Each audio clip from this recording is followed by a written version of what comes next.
Hello everyone, how are you all? Hope you all are good and you are also studying properly. I hope you have understood the part 1 of the chapter.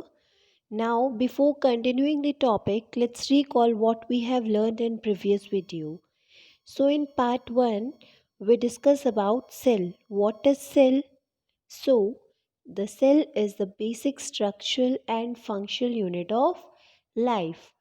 All living organism are made up of sales.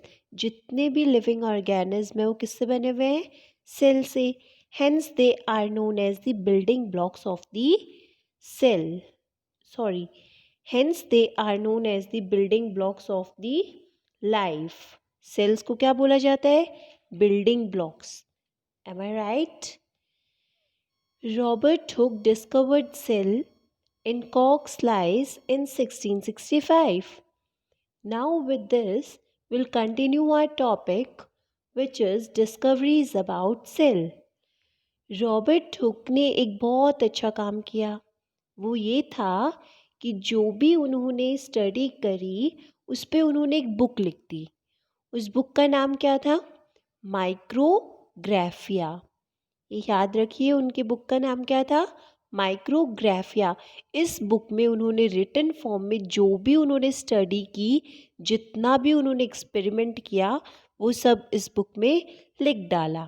तो जो भी hook ने पढ़ा उन्होंने उसे written form में secure कर दिया. उससे क्या फ़ायदा हुआ हमें? उससे ये फ़ायदा हुआ कि हुक के बाद जो भी साइंटिस्ट आए उन्होंने हुक की थ्योरी को पढ़ा, उसकी बात को समझा और आगे सेल को रीडिफाइन करके फर्दर डिस्कवरीज की.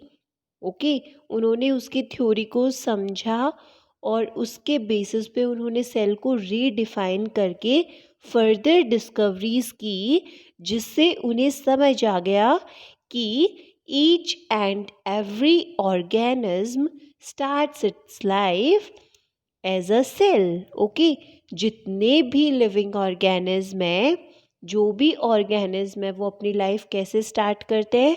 As a cell. So after Robert Hooke, Leeuwenhoek came in 1674. He discovered the presence of living cells in pond. अब आप बोलेंगे कि रॉबर्ट हुक ने भी सेल को डिस्कवर किया और लेवेनहुक ने भी सेल को डिस्कवर किया. सो माय डियर फ्रेंड्स, यहाँ पे आप ध्यान से सुनिए.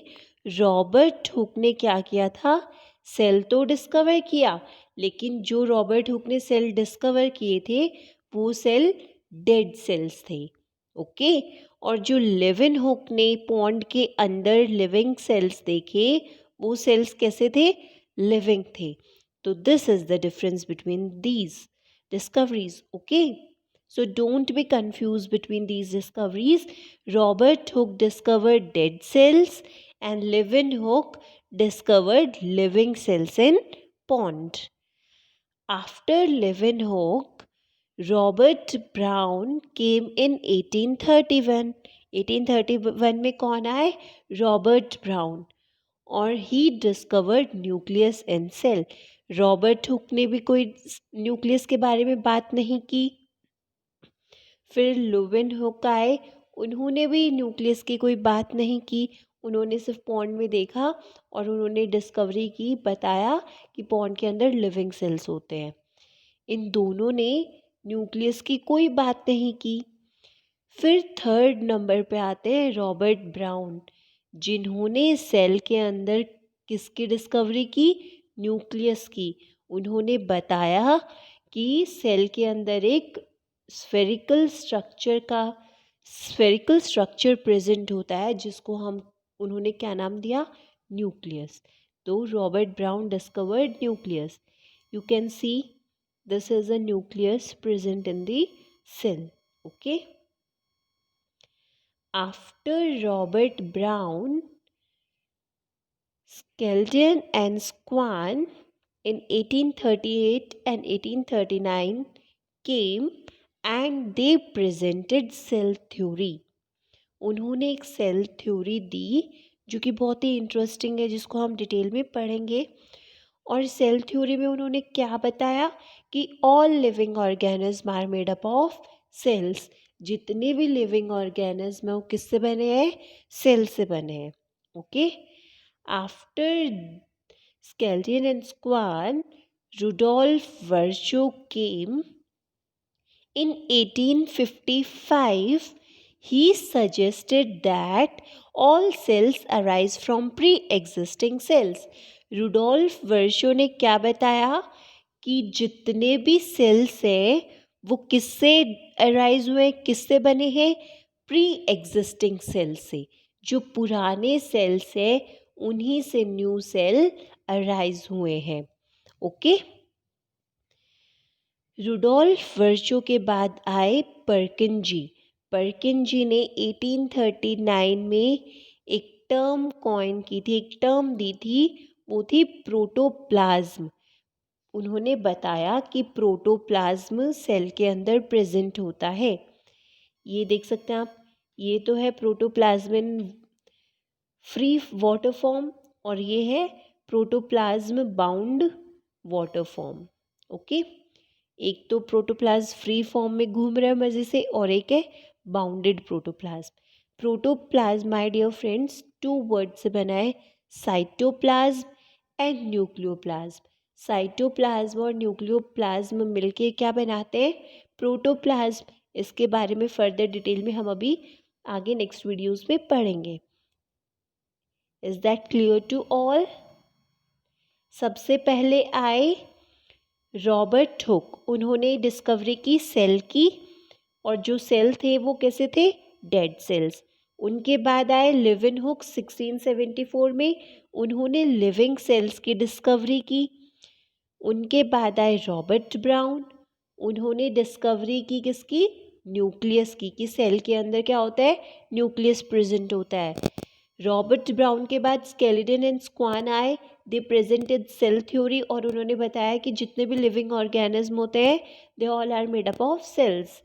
उनके बाद आए रुडोल्फ वर्चो। उन्होंने बताया कि जितने भी सेल्स होते हैं वो प्री एग्जिस्टिंग सेल से अराइज करते हैं। रुडोल्फ वर्चो के बाद आए पर्किन जी। उन्होंने एक टर्म दी प्रोटोप्लाज्म, कि सेल के अंदर प्रोटोप्लाज्म होता है। Okay, am I clear? Now we'll study about characteristics of cells। मतलब सेल की विशेषताएं क्या क्या होती हैं, उनकी प्रॉपर्टी क्या होती है सेल की। Cells have ability to replicate independently. हर एक सेल के पास एबिलिटी होती है कि वो एक सेल से बहुत सारी सेल्स बना सके। वो इंडिपेंडेंटली रेप्लिकेट कर सकता है। रेप्लिकेट मतलब अपनी जैसी कॉपीज़ बनाना। तो एक सेल अपनी जैसी बहुत सारी कॉपीज़ बना सकता है। They have ability to replicate independently.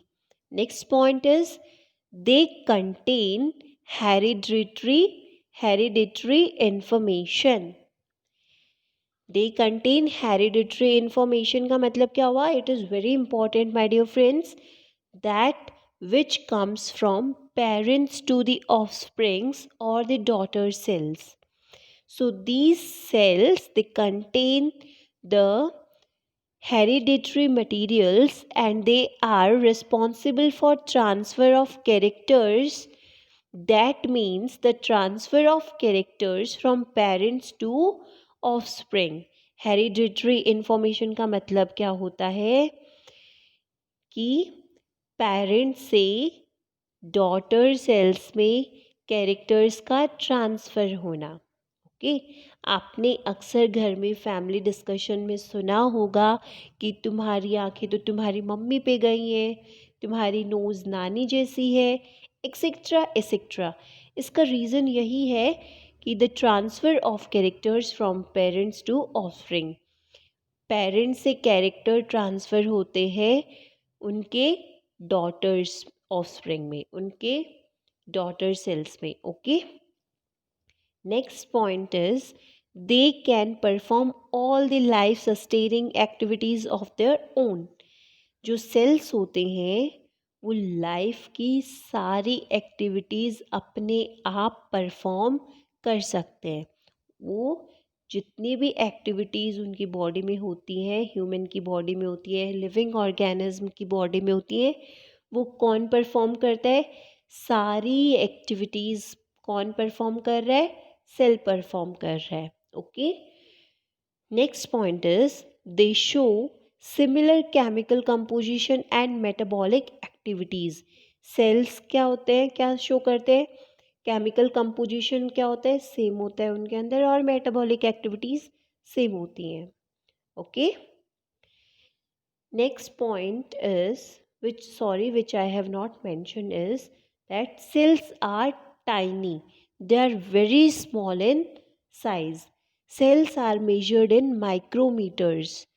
So we can say that 1 micrometer is equal to 1 upon 1000 millimeter. That is 10 raised to power minus 3 millimeter. इतने छोटे होते हैं सेल्स। इसका मतलब क्या हुआ कि सेल्स जो हैं वो एक हेयर से भी 500 टाइम्स छोटे होते हैं और थिन होते हैं। और अगर मैं एक इंटरेस्टिंग बात बताऊं आपको, फॉर एग्ज़ाम्पल, इसका क्या है कि कोई भी एग जो होता है उसे हम बोल सकते हैं कि ये एक सेल है। Each and every egg is known as cell. Eggs की साइज डिफर करती है in size. They can be small as well as they can be big. ये हमने पढ़ा था फर्स्ट वीडियो में। फॉर एग्जाम्पल, ऑस्ट्रिच का जो एग होता है वो बिगेस्ट सेल होता है। ऑस्ट्रिच का एग का जो डायामीटर होता है वो कितना होता है? 8। ओके, तो एग जो होता है उसको हम क्या बोलते हैं? सेल। और cells are tiny in size. Okay, I hope you all have understood these points and these discoveries. If you are having any doubt, you may ask in comment box. Thank you for listening me.